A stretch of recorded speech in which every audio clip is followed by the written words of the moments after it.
yi di ñu tëj ba tey jii ñun mënatuñu rëcc ñun dundatuñu néew ci doole dañu xacc.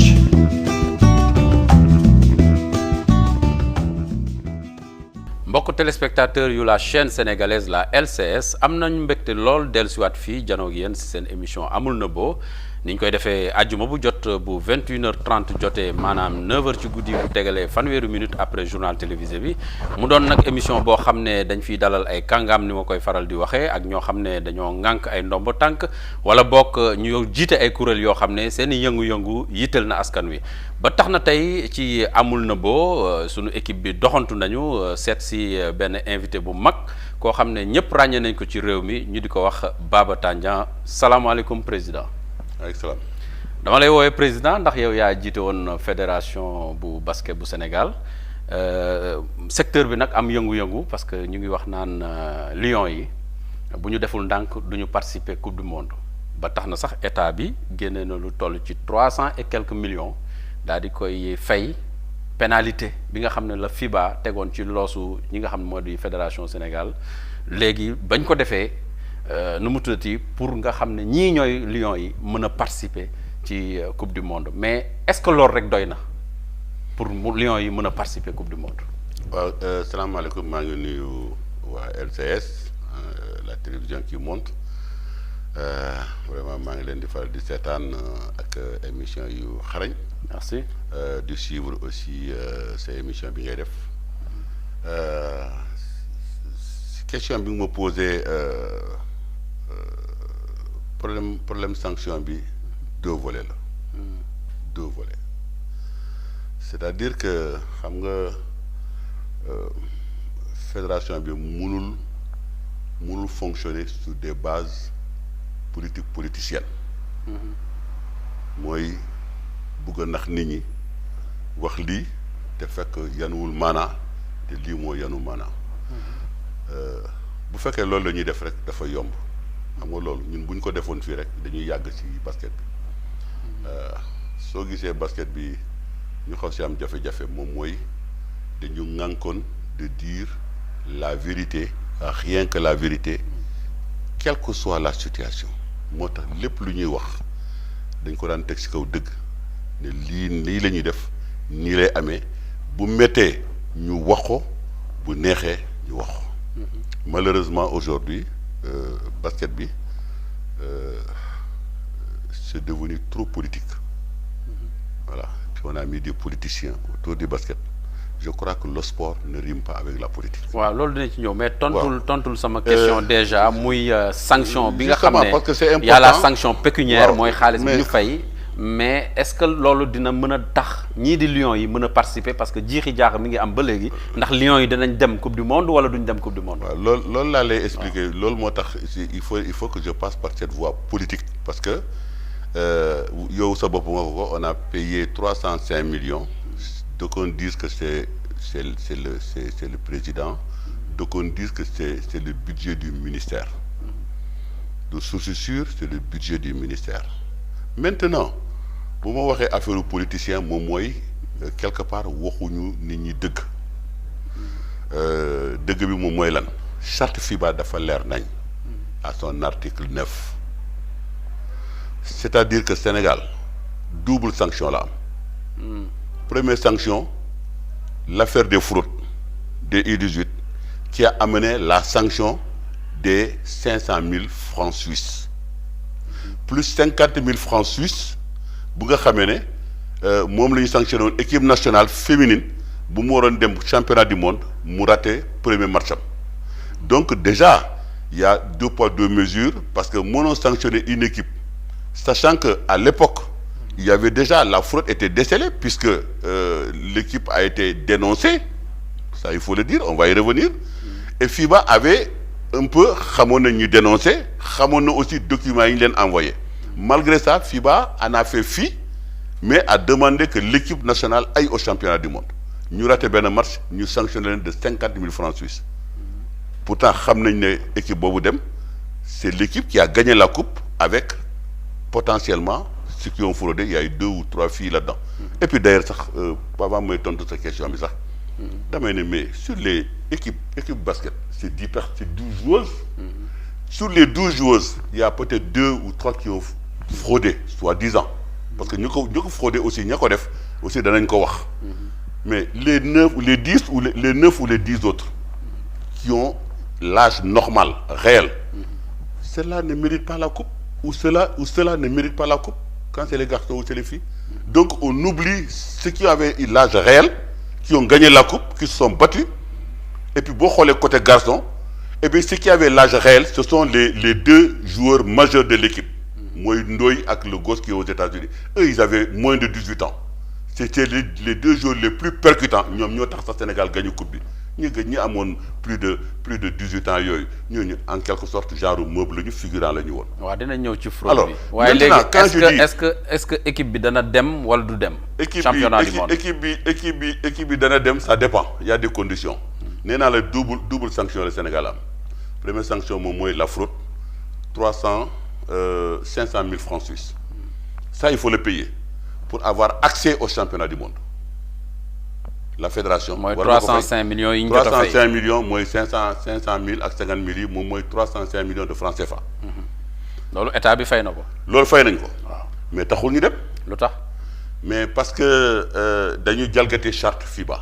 c'est-à-dire que le ministre est allé au-delà de ses prérogatives par rapport à FIBA, c'est-à-dire en quelque sorte a fait purement et simplement un coup d'État. Alors, FIBA n'accepte pas les coups d'État. C'est comme l'ONU qui n'accepte pas les coups d'État dans les pays démocratiques. Un président qui est élu démocratiquement, eh bien, bon effet coup d'État, eh bien, ce sont les sanctions qui tombent. Et c'est-à-dire qu'on vous ferme hermétiquement toutes les frontières. Eh bien, c'est ce qui s'est passé avec le basket. C'est-à-dire que le ministre, parce que tout simplement, il a un problème crypto-personnel avec moi, et ce problème-là, il a voulu le transposer justement par l'anéantissement du basket, et def na ko, eh bien, bu mu ko defee mu jël ci maintenant nag sukkandiku parce que il lui fallait un mobile. Mobile boobu nag fraude boobu la bëggoon a jël mobile maintenant nag pour dire que fraude bi moo tax ñu suspendre basket bi. mais bañ ko defee ñu dem lal xam nga dañ ko def le même jour ñu def ne que informé nañu FIBA que ils sont en phase avec FIBA parce que genre wax yooyu rek la ñuy wax ils sont toujours en phase avec FIBA. Ils sont en phase avec FIBA. FIBA est d'accord sur le principe et tout ça naan loo ñëpp. mais le lendemain matin FIBA a sanctionné crac le Sénégal. C'est-à-dire que dootul bokk ci dara ni officiel ni équipe ni dara. tant que fédération amul. Ça il faut que nit ñi sénégalais ñu xam ko pour une fois pour toutes. C'est-à-dire que lu ñu leen di lam-lami lu ñu leen di wax ay 2015 2020 peu importe 2015 on sera là. bi ñu toog di leen seetaan 2015 on sera là en phase 2. mais peu importe le problème moom mooy c'est-à-dire que il faut que ñu xam ne que CNB du dem championnat du monde.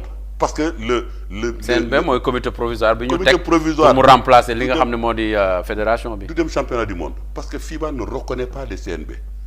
Donc moi ça m'étonnerait fort que FIBA écrase son article 9 pour faire plaisir au Sénégal. Dire que pour la première fois, c'est-à-dire ouvrir la boîte à Pandore, pour la première fois, on dit non, Sénégal, vous nous plaisez, vous êtes gentils, vous nous avez donné 300 millions, allez hop, on vous laisse partir avec le CNB au championnat du monde. C'est trop beau pour être vrai. Moi, je n'y crois pas. Et l'acte du FIBA est très clair. Et au moment où je vous parle, jusqu'à présent, le Sénégal est suspendu. Sénégal, beaucoup de dara. Donc, le championnat, bi ñu commencé nii, genre nawetaan la rek, nawetaan la. Parce que ça ne débouchera en rien du tout. Parce que c'est un résultat que FIBA ne va pas homologuer. Du ko nangu. Puisque pour mu nangu ko, il faut que le premier, qui est Duc ou UGB ou quelqu'un de Saint-Louis Basket Club, qui veuille aller en Coupe d'Afrique, su fekkee terminer premier, eh bien, mu mën a engagé wu. Mais tey bu ñu terminer premier ku bëgg a dem si Coupe d'Afrique doo dem. ndax fédération amul.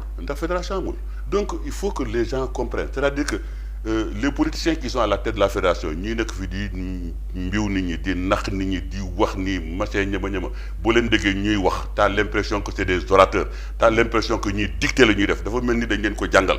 xamuñu dara ci basket. musuñu basket amuñu vécu basket donc aujourd'hui bu ñu nee dañuy diriger basket eh bien je leur souhaite beaucoup de chance nañ ko def mais nañu bàyyi di fen nit ñi nañu wax nit ñi dëgg. Et moi je dis aujourd'hui on va en championnat du monde.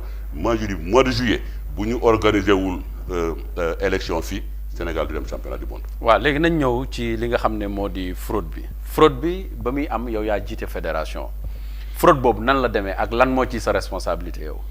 xam nga suma responsabilité wax naa ko nee naa leen suma responsabilité c'est je suis la personne morale du basket et je reconnais ma responsabilité à partir de là. yow organiser woo fraude bi yow. man fekkewuma ko yëguma ko. tiinuma. ah bon parce que pour def fraude. ils ont utilisé des licences dem changer licence yi j'en sais rien mécanisme sax xaw ma sax nu mu demee. changer carte d'identité xale yi parfois avec la complicité des parents. parfois avec la complicité de la direction technique joué aussi yenn xale yi mais moi je ne suis au courant de rien parce que mon rôle n'est pas de m'occuper des licences man licence ba léegi mënu ma la wax licence senior wala junior ban couleur la ba fi may wax ak yow nii mënu ma la wax licence senior ban couleur la mënu ma la wax licence junior ban couleur mënu ma la wax licence fan lay jógee parce que ce n'est pas mon job ça ce n'est pas mon boulot moi mon boulot c'est de chercher de l'argent et d'organiser un championnat correct d'organiser tout ce qui artère autour de l'équipe nationale que yëpp aw yoon donc moi c'est ça mon rôle loolu déjà rek liggéey bu rëy la liggéey boo xam ne yàqal na ma lu bari yàqal na ma suma vie de famille yàqal na ma suma vie de professionnel yàqal na ma lépp donc su ma si bëggee boole maintenant ne di dem di yordu ay problème licence machin ñama ñam non là je vais devenir complètement fou non c'est pas possible donc il y a des gens à la fédération il y a un directeur technique loolu mooy rôle am le directeur technique moom mooy décider joueur bi moom mooy dem équipe nationale wala dem équipe nationale musuma def interférence si joueur bu ñu war a sélectionner wala bu ñu warul sélectionner musuma si def. mosoo ko defal sa doom day basket. suma doom day basket. mosoo ko jàppal tànk. non lu tax ma koy jàppal tànk. man est-ce que man sama papa dafa ma jàppaloon tànk bi ma daan basket jàppaluñu ma tànk dama ñafe basket ñafe suma life dem kaw ba basket de am suma xaalis ñëw investir ko point final sama papa fekkewul bu ma toppoon suma waxu papa rek kon du ma basket.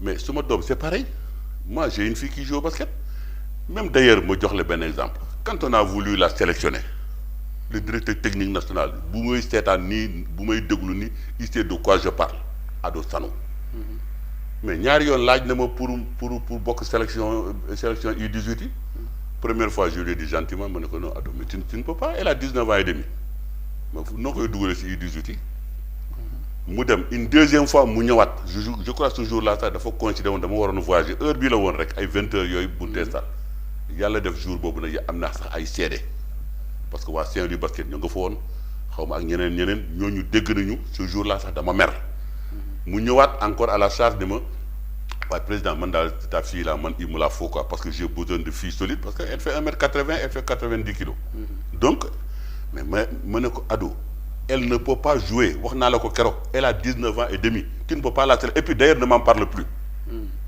wax bi foofu laa ko tëjee waaye mais lu ma nangul suma doom lu tax ma koy nangul doomu jàmbur tu sais moi je vais vous dire une chose j'ai tout eu dans le monde j'ai tout eu dans le basket j'ai joué partout en Europe partout j'ai gagné de l'argent je suis venu investir chez moi il y a quelque chose qui manque chez moi c'est-à-dire que je n'ai jamais joué avec l'équipe nationale du Sénégal et ça reste dans ma tête ici je n'ai jamais gagné un trophée avec l'équipe nationale du Sénégal j'ai été sélectionné en équipe nationale du Sénégal mais je ne suis pas resté dama dem sama yoon à l'époque ku dem rek bateau dem bateau costé il y avait tellement de bons joueurs ku dem bateau costé mais loolu c'est resté dans ma tête je vois j'ai été meilleur rebondeur de France pendant deux ans de suite j'ai eu tous les trophées ay tournois machine mais un trophée équipe nationale du Sénégal je n'en ai pas et ça loo xam ne nag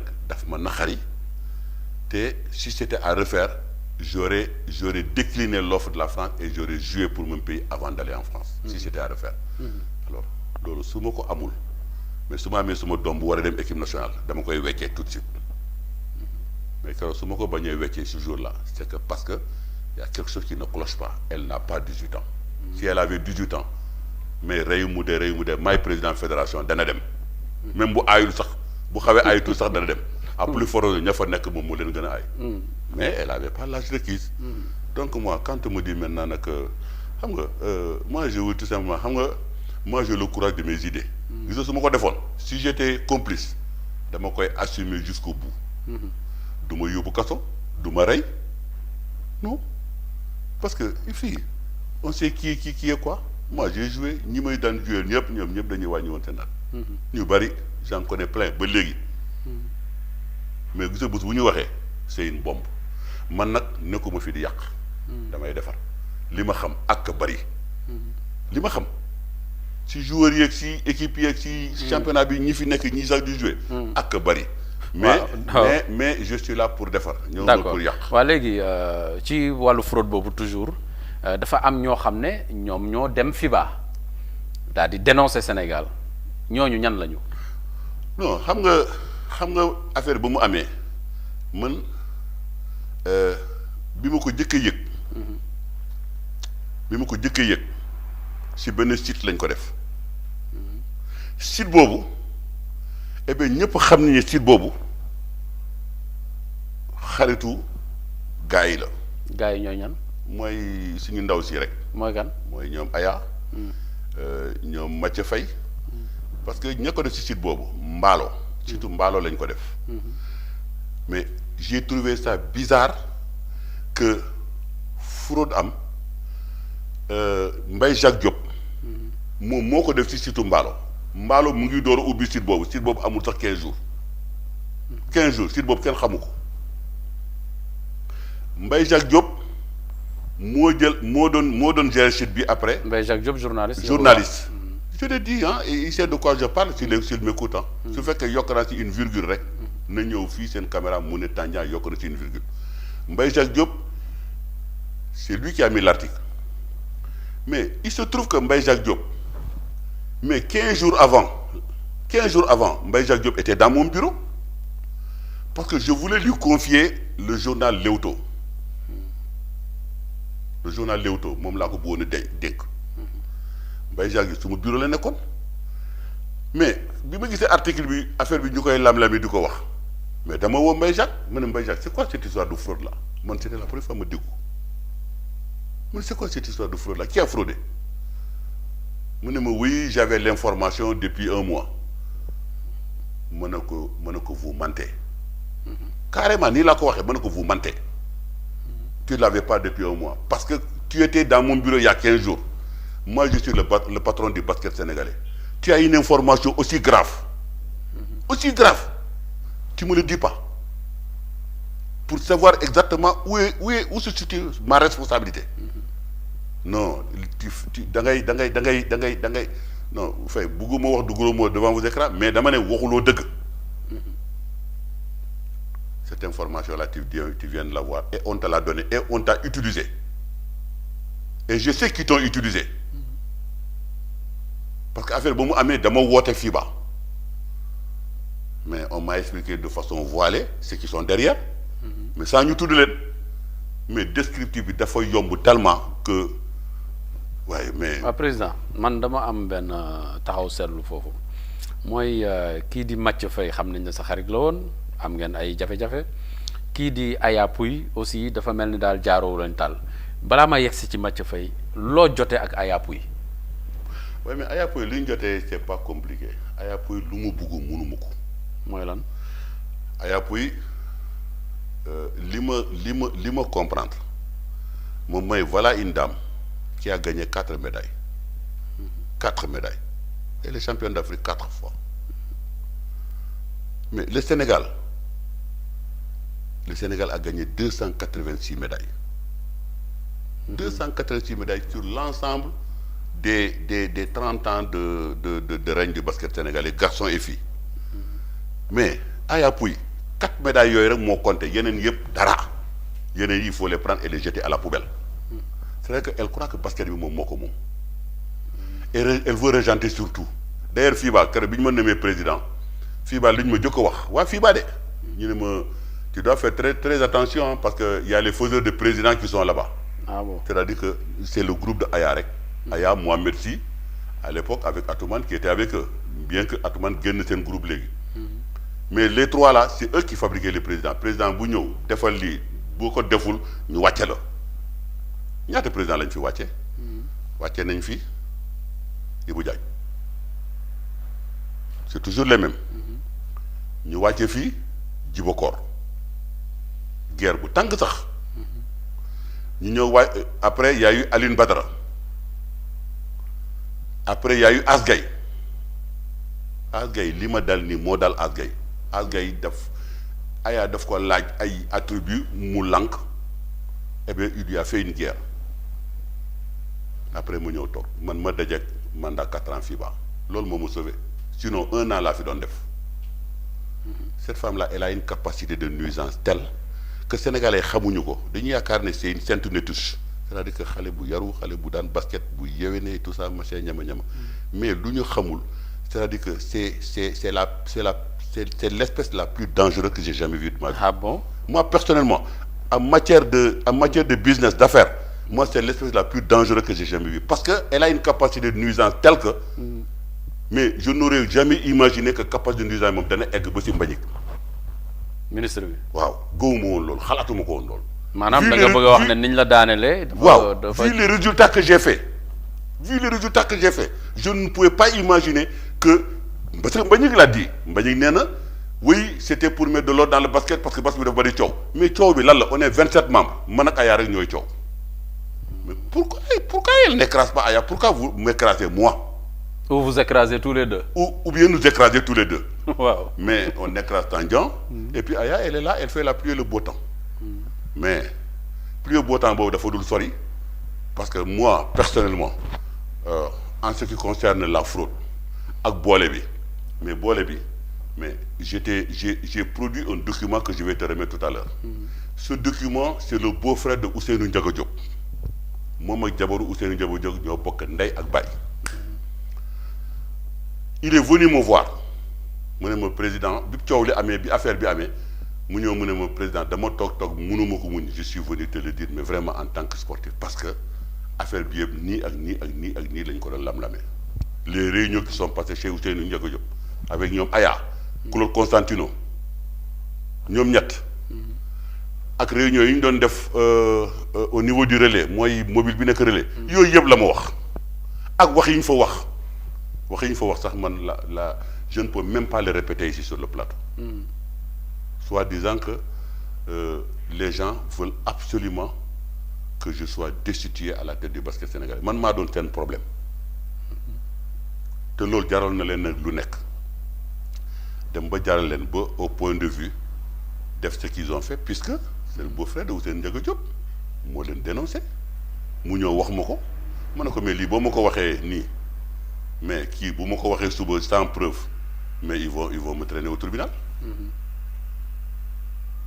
mu ne ma mais bon je réfléchis il est revenu me voir mu ne ma je suis prêt à faire un truc pour mettre maanaam bindal la kayit pour reconnaître na wax ji moom moo ko wax ma ne ko d'accord ma jox ko histoire ak papier su ma biir bureau la nekkoon ma jox ko histoire ak papier j'ai d'autres preuves même plus flagrantes que ça après ma toog bu mu yàgg ma ne ko d'ailleurs sax lii sax man ça ne me va pas est-ce que tu peux le faire devant un huissier mu ne moom y a pas de problème il y avait am na benn huissier juste en face de l'imprimerie ma woo ko mu ñëw suma bureau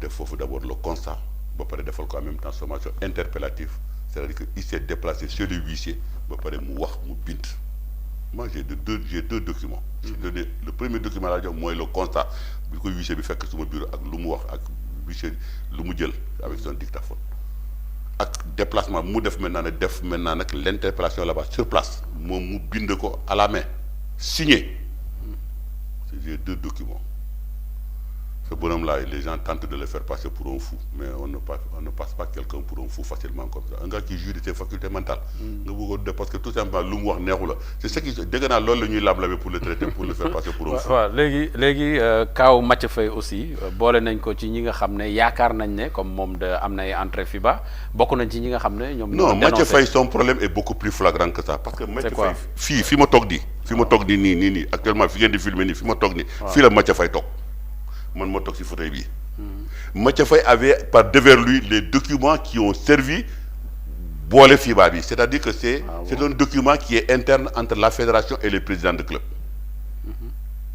deux feuillets la benn bi mooy dem avec chez les présidents de club benn bi il reste dans les archives de la fédération man document yooyu bu ma nekkee fédération depuis 3 ans musuma leen gis c'est le document qui sert un peu à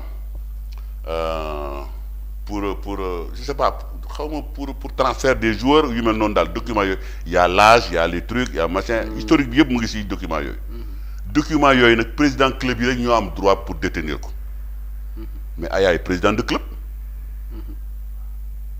et tout le monde sait que Mathieu Faye xaritu Aya la te Mathieu jiitewul club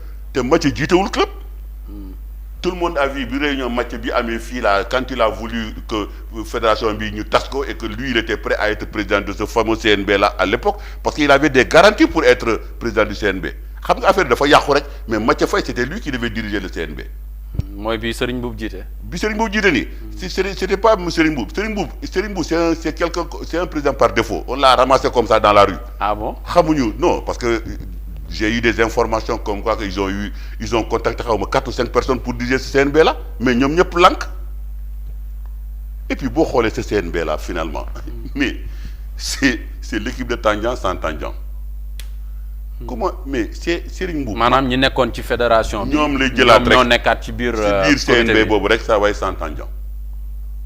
donc quelque part le ministre là il a fait une forfaiture la def. parce que booy changer mais dootoo jëlaat ñi fa nekkoon saa waay pour Serigne Mboup dafa xam luy basket Serigne Mboup dafa musul basket il n'a pas de vécu de basket parce que il a un fils qui joue au basket loolu taxul nga xam basket. ça c'est un. et de deux Serigne Mboup mais man maa ko copté ci biir basket bi. ah lu tax nga copté ko te xamul basket. mais parce que il dirige Sud Academy. Ah d'accord. Sud Academy c'est le centre qui a été créé par Gallo. Donc ce centre-là, où les gosses apprennent à jouer au basket, finalement, pour être vendus ou mener leur talent aux États-Unis. Moi, je ne suis pas contre. Parce que j'estime que ni ma génnee dem booy noonu la ñu war a génne dem ñafe seen life am xaalis ñëw investir seen biir. Je ne suis pas contre. Mais moom man maa ko copté. Mais sur les 3 ans, mais Serigne Mboup il est venu en réunion 2 fois. te dama ko copté woon parce que je pensais que c'est une personne ressource. parce qu'à l'époque il était à Petrosen et tout ça machin bon foo ne ponkal la quoi si j'ai posé quand même ay ponkal yi ma indil xaalis. mais 15 indiwu ko. Ah bon? Ouais, après je me suis débrouillé, j'ai été tout seul faire mon chemin. Donc c'est ce gars-là qu'on a pris à la place de Mathieu Faye parce qu'on a voulu sérériser un peu la fédération. Et Mathieu Faye étant un bon sérère, le ministre étant un très bon sérère, ça aurait fait l'affaire. Non. Attends, moi je pense, j'ai même posé la question à Mbagnick, tu veux sérériser la fédération? Mais il n'y a pas de problème. Mathieu n'a qu'à venir, je lui cède la place. Donc, non, compétence, non, parce que Mathieu Faye, quoi qu'on puisse dire, c'était un excellent joueur de basket. Attends. Être excellent joueur de basket et diriger le basket. Non, Mathieu Faye, je te dis aujourd'hui, enfin, moi, si j'avais un choix à faire entre Mathieu Faye et Serigne Mboup, eh bien, Mathieu Faye est 10 fois plus compétent que Serigne Mboup. Parce que Mathieu Faye connaît le basket. Mathieu Faye a ses entrées et sorties, même s'il ne casse pas la casserole, même s'il ne représente pas grand-chose sur l'échiquier professionnel, mais il connaît quand même le milieu du basket. Et il connaît le basket. Mais mon FIBA la nek. Oui, mais ça c'est lui qui le dit, il n'est pas à FIBA. Ah, il y a une carte plusieurs fois sur les plateaux. Mais carte qui est encore forte. Oui, mais là c'est un faux, c'est pas vrai. Moi j'ai demandé à Billet, mais c'est pas vrai, il n'est pas à FIBA. Parce que moi, quand j'ai dit à Billet que j'ai vu Mathieu, Billet c'est le secrétaire général de FIBA Afrique. Ok. Alphonse Billet. Mom l'a wo personnellement. Wow. Envoyé ko SMS. Mu tontu ma SMS. SMS yaa ngi ak man fii suma biir portable. Par décence dama ko musul génne musuma ko teg ci presse bi. Musuma génne une virgule pourtant am naa journal mais musuma génne une virgule de la discussion que j'ai avec Billet. Bi ma demee ba jaaxal ma ne ko mais Billet mais Mathieu Faye détient des documents. Aussi il a eu ce document et puis je l'ai vu dans une émission de Sen TV, Zik FM. Il dit que lui il a accès aux documents de FIBA parce qu'il fait partie de FIBA. Mais man li ñu tontu bi ñu ma tontu doy na ma sëkk.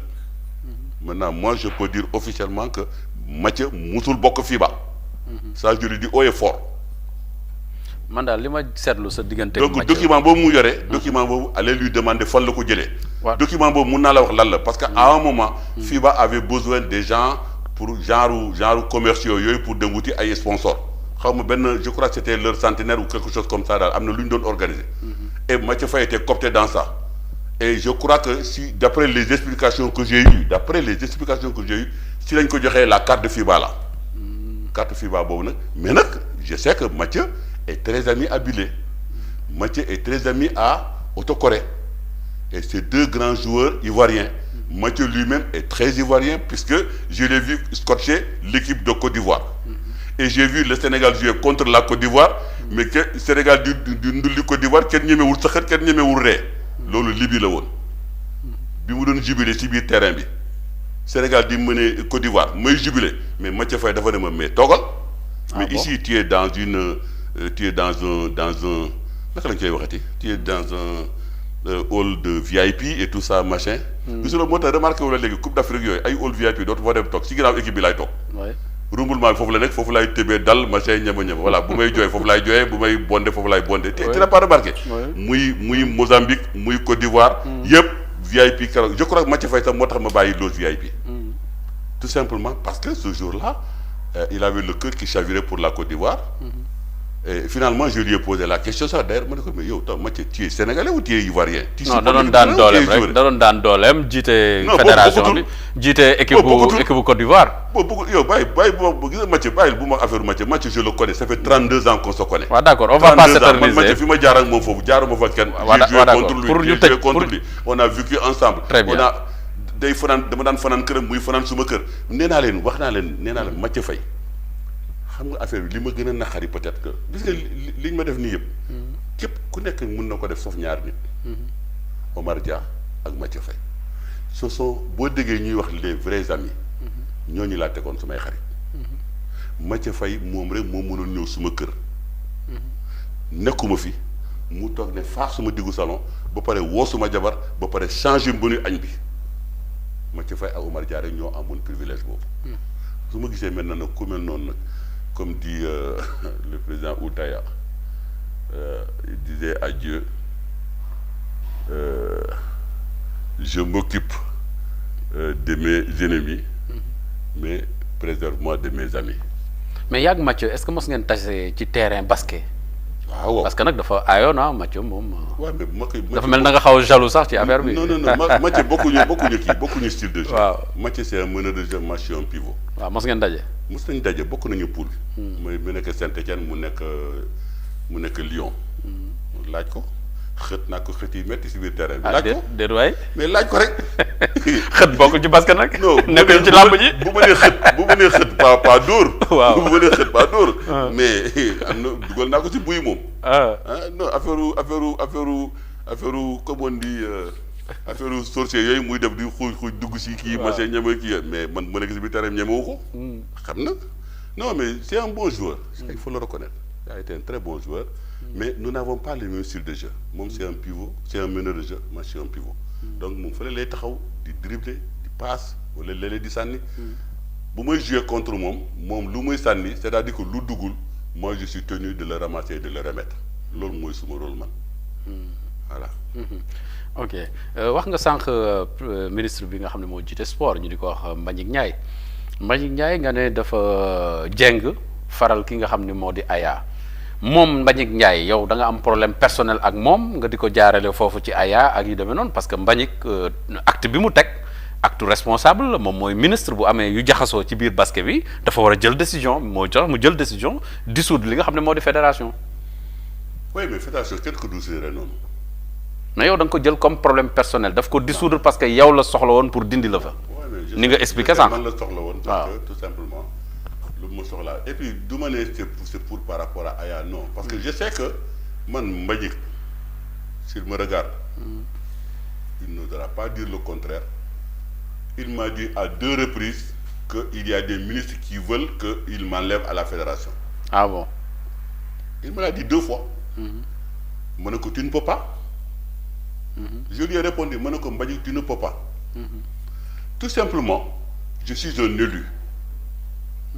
Je suis un élu et la démocratie de FIBA ne permet pas nga extirper le président pour ne da nga fiy defaat keneen ku la neex parce que président bi neexul xam nga man problème bi sama problème Mbagnick c'est pas compliqué parce que Mbagnick peut-être il n'a rien compris gis nga depuis que le ministère des sports est ministère des sports moom xam na si dara puisque il a fait 12 ans au ministère des sports je crois que sax bi ñu koy tabb sax à la tête du ministre à la tête de ce ministère là bon xëy na peut-être que franchement il faut dire peut-être que xëy na le président yaakaaroon na ne parce que il a fait 12 ans au ministère des sports yaakaaroon na ne que il peut peut-être apporter quelque chose mais man je le connaissais pas man bi ñu ma waxee affaire Mbagnick le nouveau ministre Mbagnick man dama ne kii c'est ce gars-là ñu ne ma oui bon gars yi ils ont commencé à donner des trucs indicatifs mais en me disant que c'est un ancien du ministère ma ne ba si c'est un ancien du ministère donc kooku il doit ça c'est tout bénéf pour nous parce que xam na suñuy problème donc mais man Lamine Keita moo ma coopté woon à l'époque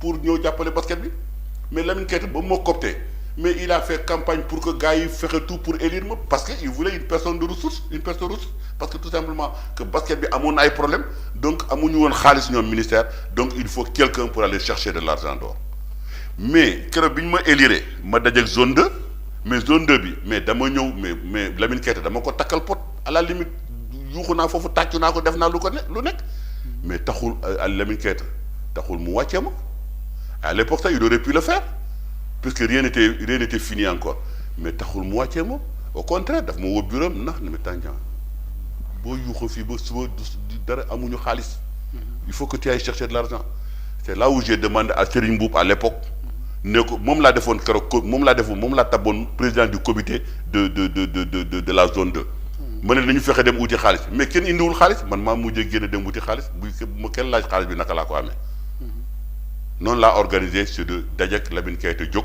Faustin remplacé ko donc le problème du ministère ça date pas d'aujourd'hui c'est que ministère problème bi mooy budget moo dul doy budget bu dul doy nag maintenant nag mais bu ñu ñëwee si à l'orée des compétitions maintenant nag eh bien ngay président de fédération muy football muy basket muy handball muy keneen ba ñëpp dañuy yuuxu et bien yuuxu bi ma yuuxu maintenant nag xëy na c'est le ton qui ne plaît pas au ministre gars yi bon ils ont tenté de me diaboliser wooy Tandian lii Tandian la parce que gis naa sax ay daajam yi di bind si benn journal que on ne doit rien à Tandian le lendemain ma tontu leen ma ne ko vous me devez 39 844 300 francs j'ai été 300 francs yi sax bàyyi woo ko 300 francs yi sax bàyyi ma ko parce que c'est la comptabilité moi j'ai ma comptabilité liñ ma amel mën na ko ne daaj bi bu ko weddee maintenant na ñëw toog lendemain ma am émission RFM ma dem RFM j'ai répété la même chose mën na ko mu may dégg bu fekkee maintenant na il contredit na ñëw parce que man j'ai amené des documents ay documents xam ne sax daaj bi si moom moo ko signé woon donc tu peux pas signer un document comme ça bi ñuy dem kii Bamako mais prix mu Bamako bi 12 millions 700 bi du man maa ko fay ak sama xaalis moom moo ma defal reconnaissance de dette reconnaissance de dette boobu ba tey fi may wax ak yow ni moom ministère fayuñu ma ko ba fi may wax ak yow nii def émission bi ak yow ministère fayuñu ma ko donc il peut pas dire que moom amee ma xaalis donc on les a envoyés au charbon finalement ils sont allés ils sont discrédités là-bas et loolu nag yooyu yëpp boole ko maintenant nag ñëw naqari ministre bi maintenant nag cerise sur le gâteau ñuy dem Côte d'Ivoire et bien moi j'ai un problème d'espace dans l'avion présidentiel bon j'avais des journalistes j'ai calé tout et puis ils me font descendre 2 personnes finalement je vois dans l'avion moom ak gorom non dégguma la bu baax c'est-à-dire que da ngeen doon dem voyage ak équipe nationale ñu wàccee ay journalistes ki nga xam ne moo di ministre bi wàccee journaliste dugal moom ak mbokkam c'est-à-dire que dama def l'équipe nationale waaw amoo benn xarit bu bokkoon ci délégation bi nii su may waa kër nii su ma jabar nii su ma doom ma complété ko avec les journalistes parce que je voulais vulgariser le basket comme je l'ai toujours fait donc j'ai mis le maximum de journalistes il y avait les gens de TFM il y avait les gens de ñëpp tout le monde daal ñëpp daal waaw les derniers à venir c'était les gens de Sen TV ñoom Malick Thiandou au dernier moment on me dit à un moment c'est Ndongo qui devait partir parce que le président avait donné de l'argent pour le 12e Gaïndé là-bas Ndongo c'est le conseiller du président donc je crois qu'il est le plus habilité à amener cet argent-là et puis finalement on m'appelle la veille du départ ou le jour du départ on me dit le ministre il part il faut enlever une place après on me dit il faut enlever 2 places j'étais obligé d'enlever les deux derniers qui sont arrivés mooy Malick Thiandou mais li ma gën a donc place Malick Thiandou ak keneen beneen journaliste moom nga jox ministre bi ministre finalement je me dis bon après tout je dis ministre moom du ma fi nekk di xëccoo c'est le ministre des sports s'il veut partir maintenant du ma fi nekk di xëccoo moom mais moi quand je suis rentré dans l'avion à ma grande surprise j'ai vu on était là assis à 4 il y a 4 fauteuils mais j'ai vu un bonhomme en face de moi mais j'ai posé la question kii kan la ñu ne ma goro ministre bi la ah ministre dafa yóbbaale gorom. gorom la yóbbaale ku takk doomam bu jigéen. ah bon. ku takk doomam bu wàccee ay journaliste dugal gorom. wàccee ay journaliste moom mu voyagé ak gorom. ah comprendre nga li fii moom mooy amul na bo Mbagnick Ndiaye daañu ko ibbil suñuy caméra. Mbagnick Ndiaye na ñëw fii mu wax ñëw toog leeral ñu affaire boobu. Mbagnick Ndiaye na ñëw toog ci caméra bi mu wax ñu gorom boobu mu yóbbu foofu Côte d'Ivoire mais lu tax mu yóbbu ko. ah xëy na am na ci tontu danañ ko invité. ma yokkal la leneen. mais bi ñu demee après man ma mer bon je sais pas xam nga bon comme j'ai un tempérament chaud mer naa wax naa nee c'est pas normal lii parce que vraiment li ndekete waa ji jàppal na ma si dent. Et puis li ma si gën a naqari mooy on est arrivé en Côte d'Ivoire le ministre est descendu il a distribué l'argent il a laissé ndongo là-bas moom ak gorom ñu duggaat ci avion bi ñoom ñaar dellu Dakar. aller retour. na ma weddi il y avait des témoins dans l'avion moom ak gorom ñu dellu donc gorom bi dafa ñëwoon pour xool Côte d'Ivoire pour xool aéroport Côte d'Ivoire. def tourisme maanaam. def tourisme. Et puis ñu jóge fa on a remis la même chose encore avec les filles là I-18 la famille Ndiaté Lo la bi daw. waaw kooku bëggoon naa sax ñu ñëw ci mais balaa ñu yegsi ci kaaw Ndiaté Lo boobu yow am na xaalis parce que sax nga waxu xaalis boo demoon di wut pour fédération bi et tout ça am na 5 millions yu ñu ne Tandian da cee teg. da cee teg xaw ma nag lu mu demee noonu. loolu ci Serigne Mboup qui parle xam nga pour Serigne Mboup c'est un politicien. ah en tout cas daal nee nañ juróomi millions daal yoo xam ne. ma ne. Tandian waxul fu mu dugg. waaw léegi dinaa leen wax fan la dugg. ah fan la dugg. xam nga juróomi millions yooyu bi ma ko président di jox man maa ko laaj président man maa ne président monsieur le président on a les entraîneurs on a un problème d'assurance le ministre est là assis il n'a pas un franc. Mbagnick amul dërëm. Mbagnick musuñu jox dërëm. préparation garçon et fille yëpp Mbagnick joxuñu dërëm. préparation garçon bi maa ko gàddu au départ man maa génn sama 9 millions teg ko si taabal ji avant ñuy dugg ci biir hôtel bi dafa ne du fi dugg moom du jël bon de commande ministère des sports. les filles bi seen heure préparation jotee mais dafa amul woon sax sa budget pour les filles boo déggee ne sax jox nañ la dafa fekk mu am budget il y a même pas de budget pour les filles. et il fallait loger les filles à l'hôtel. On a mis 14 millions sur la table. Une partie de l'argent c'est la fédération et une partie c'est de ma poche. xam nga man bu may def loolu yëpp en fait jet kii kan lay dimbali c'est le ministère lay dimbali. mënuma dem nag comme ni ñu koy waxee nga boot bukki xaj yi di la mbow mooy nekk fii ñoom Aya ñoom Mohamed Sy ñoom machin ñoom ñoom chaque minute ñu nekk sama biir noppi far yu dul jeex sonal ma wicc mënuma liggéey mënuma am jàmm ak ñoom parce que tout simplement fàtte woon naa la wax sax lan moo boole Aya sax il faut que loolu nit ñi sénégalais yi ñu xam ko. mënuma nekk di bëre ak ñooñu pour am jàmm. et puis bukki bi ma boot maintenant moom it muy nekk di mbow sama kaw nopp muy ministère bi nga xam ne moom laay boot di ko jàppale parce que man xaalis bi may avancé équipe nationale mais la fédération ne gère pas l'équipe nationale du Sénégal l'équipe nationale est dévolue au ministère il y a un budget pour ça mais quand le budget n'est pas mis en place te loolu ce n'est pas la faute à Mbagnick le ministère des sports a toujours été comme ça tout vient en retard que ça soit depuis le temps de Diouf à Wade à Macky c'est toujours la même chose donc ça nous le savons tellement que moo tax Lamine Keita keroog mu tabb ma il s'est dit que xëy na bu ñu tolloo ci période boobu Tandian a des moyens pour aller chercher de l'argent parce que finalement c'était quoi c'est des sponsors et j'avais des sponsors. 5 millions yi noo ko def. 5 millions yi quand Macky a donné les 5 millions plus le salaire des entraîneurs salaire entraîneurs yi bi ma leen koy jox kenn fekkewu ko kenn yëgu ko c'était 14 millions 15 manqué aussi 15. 5 millions yooyu bi ñu ma koy jox man en ce moment 5 millions yi keroog bi ñu may jox 5 millions yi je venais de faire un chèque de 14 millions ci suma xaalisu bopp pour solder l'hôtel de l'équipe nationale féminine pour solder l'hôtel yow kuy fait en quelque sorte le mot qu'ils n'ont pas voulu dire eh bien je vais leur dire ma dimbali leen kuy sàcc 5 millions xanaa doo dem di génne 14 millions ben je préfère garder mes 14 millions delloo leen seen 5 millions pendant ce temps maa ngi sàcc 5 millions boobu pendant bi may sàcc seen 5 millions pendant ce temps maa ngi génne 14 millions de ma propre pour def leen ni nga xam ne c'est pas cohérent ñoom lu ñu wax sax gëmuñu ko En réalité 5 millions finalement c'était quoi? On a payé l'assurance. J'ai remis 2 millions 400 000 au trésorier. Ils ont payé l'assurance à l'intérieur. Combien? Je n'en sais rien. Et bien c'est exactement la même chose qu'avec les licences. Je ne gère pas le problème des assurances. On a un membre de la fédération qui est assureur. Je crois que moi, je n'en sais rien. Moi, pour moi, dans ma tête, on dit à donner 2 millions ou 2 millions 300 000. C'est dans ma tête, c'est ça. Parce que le Khalis Bob l'a dit au trésor. Mais Khalis Bob, une partie, a été utilisée certainement pour payer la restauration des filles, puisque la femme a Madame Nias. Madame Nias, nous avons 13 millions, je crois. Actuellement, même le ministère lui doit encore 3 millions et quelques. Nous, on lui devait 3 millions et quelques. Je ne sais pas de quoi faire. Donc, si nous avons des recettes un peu, donc, nous avons parce que sinon, les gens ne sont pas. Donc, 2 millions 600 000 ici reste. Je suis allé Côte d'Ivoire.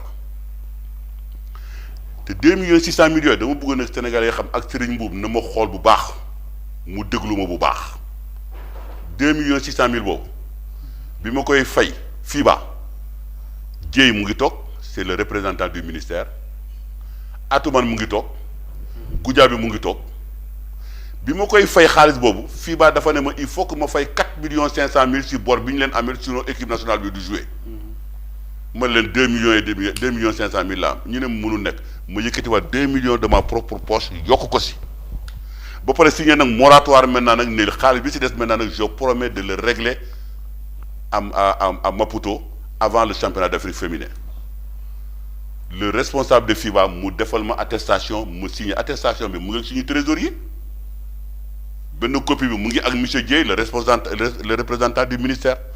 C'est man 15 bu ñu ma jox je le dis ici haut et fort encore pour la dernière fois que li ma basket bi may ba ma egg fii aujourd'hui mënatuma ko mayaat te je crois que bu ma tolloo bay dem di jël 15 basket bi di ko lekk et je le dis à Serigne Mboup mu déglu ma bu baax je ne sais pas ban nuance la doon jéem a def et je lui dis face à face mu xool ma bu fekkee man 15 basket bi moom moo tax si loolu laa yaakaare pour dund wala loolu laa yaakaare pour voyager wala loolu laa yaakaare pour tekki je crois que j'aurais régressé de 25 ans en arrière parce que xam naa li ma basket bi jox te xam naa aussi man lu ma yéene basket bi xam nga Olof Ndiaye nee na loxo mooy dugg si biir poos mais xol bi mooy génne te man nag sama xol xam naa fu mu toll si basket bi.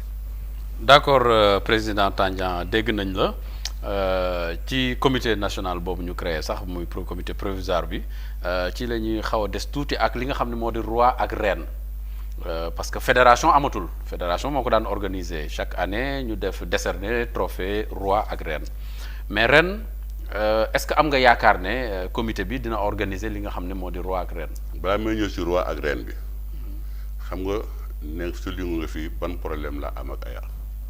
xam nga Aya bi ñu may fal président fii la toog mu ànd ak beneen xaritam bu jigéen boo xam ne bëgguma tudd turam ñoom ñaar ñu toog fii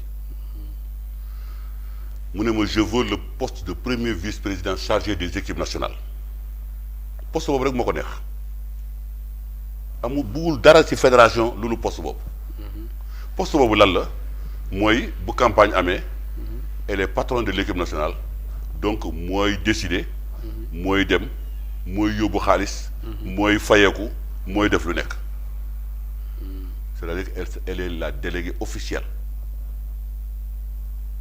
ma ne ko nag loolu mënul nekk puis moom danañ dem championnat du monde mooy 2009 moom xam nga 2010 danaa def délégué mais au-delà eh bien c'est par rotation on est 27 membres tu n'es pas seul man je ne veux pas être délégué man soxlawuma mais tous les autres qui sont là-bas c'est des gens qui travaillent dans l'ombre eh bien le minimum bu nga xamee ne fédération mën na leen ko jox mooy ñu permettre leen ñuy voyager même bu ñu mën a am âge lu tuuti yóbbul ko seen waa kër yóbbul ko seen doom mais tu ne peux pas être seul à vouloir tout avoir ce n'est pas possible mu ne ma daal c'est ça ou c'est rien du tout mu ne c'est-à-dire mu ne ma c'est ça ou en tout cas voilà ça veut dire que rek su ma deful li eh bien elle va user de ses capacités de nuisance justement pour me déstabiliser ma ne ko nag defal lu la neex xam nga comme moi j'aime bien les défis je l'ai défié elle m'a défié je l'ai défié ma ne ko defal lu la neex je ne le ferai pas ma ne ko et puis d'ailleurs j'ai promis le poste de premier vice-président à quelqu'un d'autre c'était Serigne Mbaye ma ne ko su ma kàddu bu ma xasee ba jox bu la neexee maintenant nag demal comme tu as fait l'année dernière tu as fait campagne contre moi pour qu'on ne vote pas pour moi ma ne ko tu peux faire la même chose ma basket bi sama yoon nekku si man ma toog fa parce que basket bi amul xaalis amul salaire amul essence amul oto amul au contraire maa doon génne sama xaalis di ko ci def boole ko suma temps suma xalaat suma lépp. maintenant roi et reine elle m'a fait ça elle a fait ça et puis elle est allée dans la logique de ses idées. Elle m'a combattu pendant 2 ans et demi. Et pendant 2 ans et demi, j'ai résisté. Il me restait une année pour terminer en fanfare. Une année pour terminer en fanfare. Donc quand je dis une année pour terminer en fanfare, moi, il faut me faire qu'on roi et reine. Il faut me faire qu'on basket. Il y avait 250 personnes à 300 personnes qui ont été au stade. Final, sur mon premier final, il y avait à peu près 500 personnes. Vous barrez. Et puis sur mon dernier final, il y avait 7500 personnes dans la salle et il y avait 1000 et quelques d'or. Il y avait un billet pour tout. Et j'ai réussi à faire respecter le basket. J'ai réussi à ce que les autorités respectent le basket. J'ai failli amener le président de la République.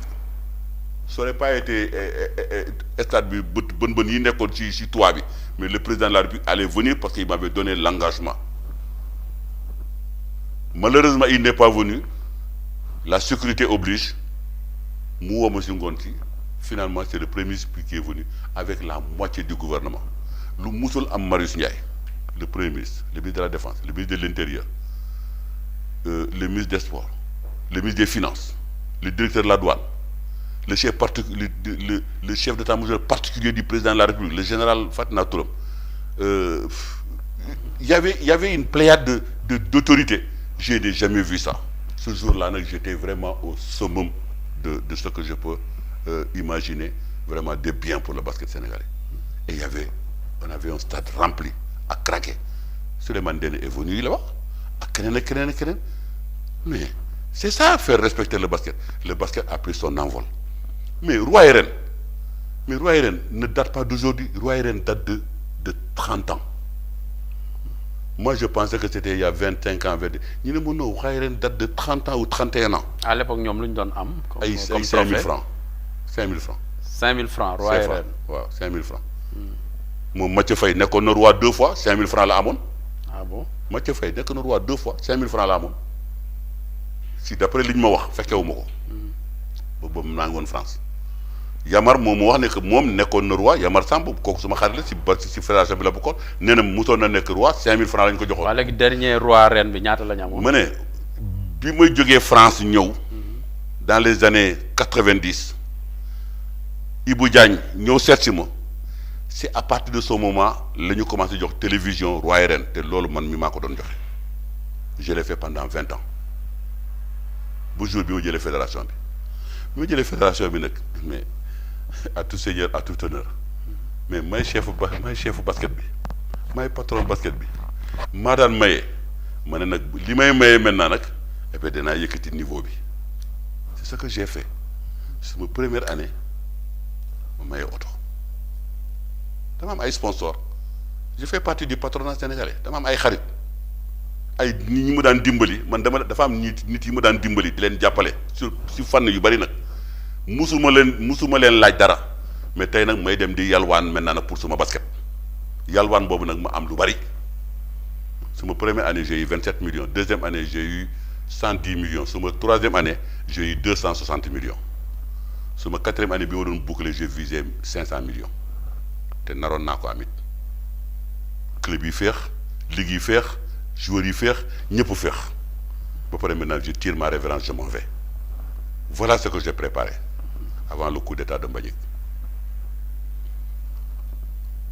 bi may joxe loolu oto bi ciment yi ak leneen les billets d'avion yi ah moi je voyage beaucoup avec Air France ak Emirates mais ñooñu dama leen di forcer man ñooñu bu ma leen di laaj dama leen di forcer damay jàpp sa loxo ne venez donner par force Emirates jox ñu billet d'avion ak hôtel Air France jox ñu billet d'avion ak hôtel ak ñeneen ñu dem ci biir l'année suivante ñu toog mu ne nag il faut que ma xoolaat encore yëkkati niveau bi l'année suivante ma joxe oto joxe terrain titre foncier avec un sponsor un grand sponsor un ami à moi troisième année bi ma joxe oto ciment xaw ma ak lan ak kër titre foncier villa 4 pièces titre foncier yooyu bu doon ñeneen garder nañu yooyu yëpp c'est pour ñoom mais moi tout li may wër yëpp je le fais pour le basket pour développer le basket mais suñu quartier bi fii musuñu fi wax basket fii mais fii dañuy waxtaanee basket jëlee ko si koñ bi ba si taatu koñ bi man nag jëlee nañ ma fi je dis alhamdulilah rabbil alamin mais je ne rougis de rien parce que fépp fu ma dem fépp fu ma voyagé entre temps fépp fu ma dem muy Sénégal bi bu ma duggee marché Tilène marché Sandaga Colobane fu nekk mais fépp fu ñu ma gis mais tànjang gàcce ngalaam parfois même y a des gens même des gens qui ont une certaine rancœur contre le ministère am na ay wax yoo xam ne sax dañu koy génne contre le ministre sax d'ailleurs sax parfois même damay jël défense du ministre bi y a des mots yoo xam ne je ne peux pas le cautionner ñu koy wax ci sur le ministre ba pare ma koy dégg ba pare tëdd ci kawam parce que tout simplement c'est quelqu'un que je combat non parce que après tout c'est un ministre de la République. waaw damay dellu si sama question roi et reine est-ce que am nga yaakaar ne dina am ren. mais non mais ñoom nee nañu du am mais roi et reine dégg naa Serigne Boubou di wax ne oui on n'a pas 15 millions à donner on donne 15 millions au roi et puis on donne 500 000 francs au club non roi et reine c'est pas 15 millions ah su fekkee il ne connaît pas le chiffre il n'a qu'à venir me demander les 2 rois et reines là on a dépensé 70 millions. dama bëgg loolu mu dugg ci biir nopp Serigne Boubou 70 millions parce que les 2 maisons les voitures et autres ak ñama-ñama yu saw yëpp bu ñu ko xayma mais chacun a eu plus de 30 millions donc Serigne Boubou c'est pas 15 millions hein dama bëgg nga xam mu dugaloo c'est plus de 60 millions yoo xam ne on l'a mis boo xamul nag da ngay ñëw nga laajte balaa ngay taxaw ci caméra yi di wax. waaw léegi comprendre nga maintenant ñoom nee nañu ils vont l'enlever c'est normal ils vont l'enlever parce que mënuñu ko. Donc ils préparent l'opinion à ça. Ils sont très futés. C'est des vrais politiciens. Ils sont très futés. Ils préparent l'opinion à ça. Exactement comme l'affaire de la Coupe du Monde, hein, on est en phase avec FIBA. Ils préparent l'opinion à ça. C'est-à-dire qu'ils vont attendre au dernier moment. FIBA n'est allé en Assemblée générale avant. Ils le savent, Lolo. Mais ils le disent pas aux Sénégalais. waaw loolu leeraloon nañ ko. non non parti boobu leeragul. ils le disent pas aux gens. tout simplement lan la ñu xalaat lan moo nekk seen mbir boobu je crois savoir lan moo nekk seen boobu dañu bëgg a toog jusqu'au dernier moment ils mettent FIBA devant le fait accompli non on n'a pas eu le temps d'organiser dugg na fii génn fii machin ba pare dem saraxu permettez-nous vraiment de partir hein, et tout ça machin ñama-ñam le problème c'est ça on va aller vers ça.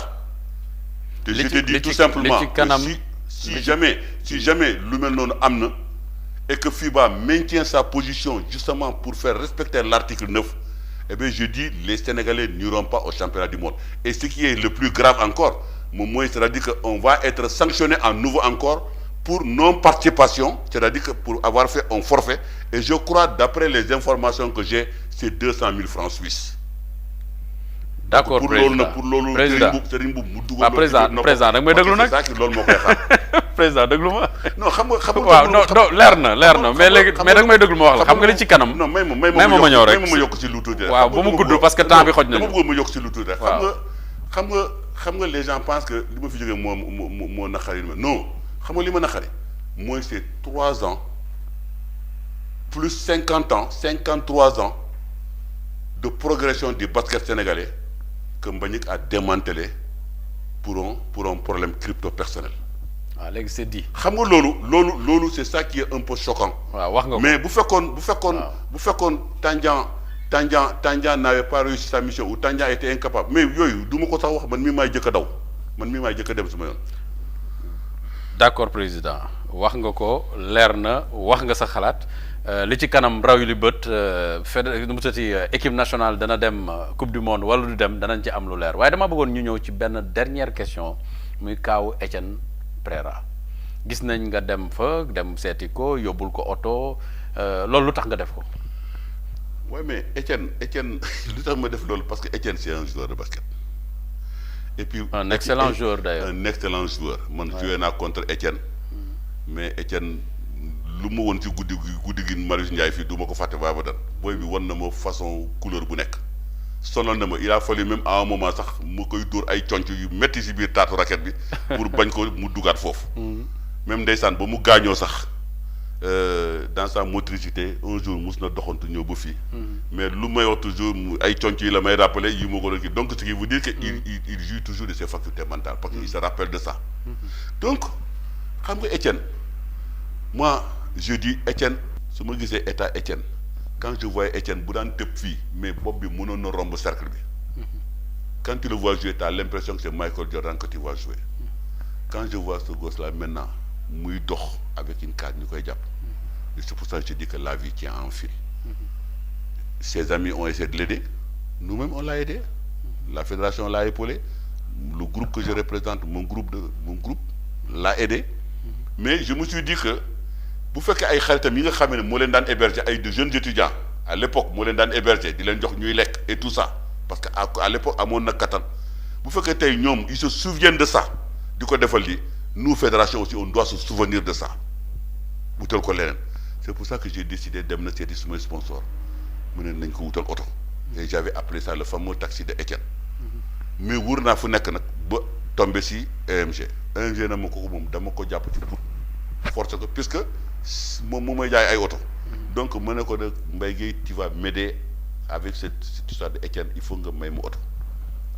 il me dit pas non il me dit pas oui chaque jour ma ñëw foofu ça a duré 6 mois chaque jour ma dem jonkoon ci bureau dama dem ba sonn sax finalement mais finalement këram laay dem te pourtant Mbaye Guèye këram il a 50 millions yi possibilité pour tere ni dugub bi këram. d'abord am na benn ngandam xaj foofu xaj boo xam ne kenn xamul nu mu toll. j'ai jamais vu un chien aussi gros. mbaa mosu koo tekki. waaye xaj boobu bu ko boo fa tekkee ñëwee nga comme da nga ko lakkaloon mu tekki xaj bi xaj boobu mosu ko tekki suba këram. franchement xaj boobu fu sori lay nekk parce que man ñemewuma xaj donc te moom xam na ne ñemewuma xaj. mais donc et puis il a des gardiens. mais saa yi ma ñëwee gaare su moto bu ñu ko nee c'est tangent on ouvre les portes je rentre donc ce qui veut dire que la personne n'était même pas hostile à ma démarche et jusqu'au dernier moment jabar ji ne ko mais Mbaye Guèye tànjaay jox ko otom bi sinon du la may jàmm parce que kii lu mu sumb ni tant que lu mu matt ni tant que dagul du bàyyi Mbaye Guèye si finalement il a décidé de me donner la voiture et la voiture c'est pas pour moi c'est pour Étienne et j'étais tellement content dama taal su moto dem si kër Étienne fekk fa yaayam toog ma ne ko amal naa sa doom taxi sa mère a failli pleurer ce jour-là c'était émouvant mais loolu laa mënal Étienne mënalu ma ko leneen et ce n'est pas fini avec Étienne ce n'est pas fini parce que je vais instaurer ce qu'on appelle la solidarité pour Étienne et ça je vais mettre à contribution toute la presse y compris les télévisions. Les images que vous avez vues là, on va refaire les mêmes images, on va faire un montage et on va faire une quête nationale pour Étienne. Et je vais demander à toutes les télévisions de contribuer, c'est-à-dire de diffuser ces images. Et puis on donnera un numéro compte, c'est-à-dire que eh bien, ça sera du brut. Beaucoup de 100 francs, il recevra les 100 francs. Du 100 francs, moins frais, moins bureau, moins lit, moins transport, moins envoi, dédette. Beaucoup moins 100 francs, et bien il recevra 100 francs. Donc c'est ça que je vais initier, mais pour que Étienne, parce qu'aujourd'hui Étienne ne peut plus rien faire. Et Étienne doit vivre. Et pour vivre, il faut que la solidarité fonctionne à merveille autour de lui. C'est-à-dire la solidarité sportive. Kaaw Jojo moom aussi dafa war a def rééducation muy Jojo Diouf waaye gis nañ ne aussi am na ay chèques bu ñu ko diggoon ne war na ko jot ngir mën a jàppandi ci mbiram boobu loolu fu mu toll. Bah écoute Kaaw Jojo je pense que la fédération def na ay jéego. Avant ñu fi jógee parce qu'il a fallu ñu opérer ko on a payé 8 millions.